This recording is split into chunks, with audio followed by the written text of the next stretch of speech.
পিঙ্গমা পাখি লক্ষ্যে বটে, ওকে তুই ধরায় দিসলাই, পাপ হবে, পাপ বেইমানি হবে, এটা ঠিক হবে নাই রে। আরে রাখ তো, তুই তো ঠিক ঠিক পাপ তাপ উসবের কুলো মানে লাই রে, কুনো মানে লাই। তুই কি ভাবিস ও পাখিটা লাগি কপাল ফিরেছে? আরে এসব আমার কপালে ছিল রে। আজ আজ অর্ধেক রাজত্বই আছে আমারই কপালে। আমি আমি এখনই যাব রাজার কাছে। যাইস না রে, কোথা শুন, যাইস না রে, যাইস না, এ পাপ সইবেক না রে, সইবেক না। কি বললে? রোজ ভোর রাতে ব্যঙ্গমা তোমার ঘরের কাছে আসে? হ্যাঁ মহারাজ, আসে বটে। বটে, তাহলে তা ধরে আমায় দাও। আমি একা পারব না মহারাজ, ও বড় বেয়াদব আছে। এত বড় হতে পারে, গায়ে খুব শক্তি আছে। আমার সাথে 4 জন সিপাহী দিয়ে দিন না, দেখবেন যে আমি ধরবই, ওদেরকে ধরে আপনার কাছে নিয়ে আসবো। 4 জন সিপাহী? ঠিক আছে, তাই হবে।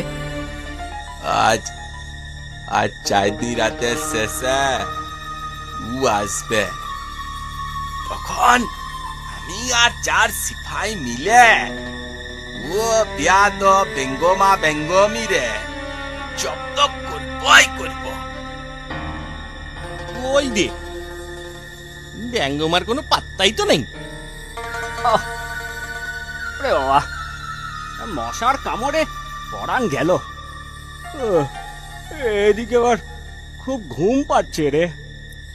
আরে আরে, দূরে একটা কি আসছে যেন মনে হচ্ছে না? হ্যাঁ, কই দেখি, ওই দেখ। হ্যাঁ হ্যাঁ, তাই তো রে।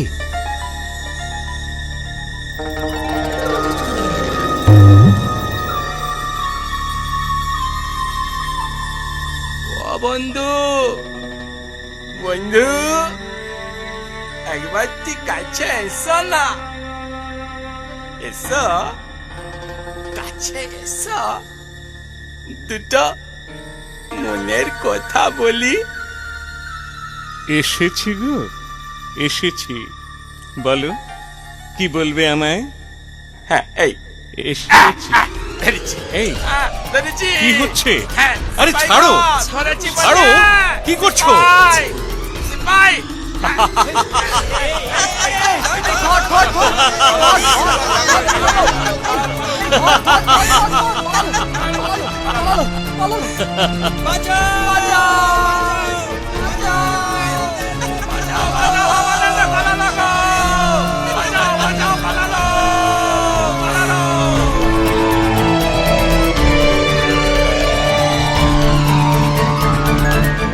চার সিপাই আর লোভী বুধুয়াকে নিয়ে ব্যঙ্গমা দূরে আকাশে মিলিয়ে যায়। তাদের আর কোনো খোঁজ পাওয়া যায় না।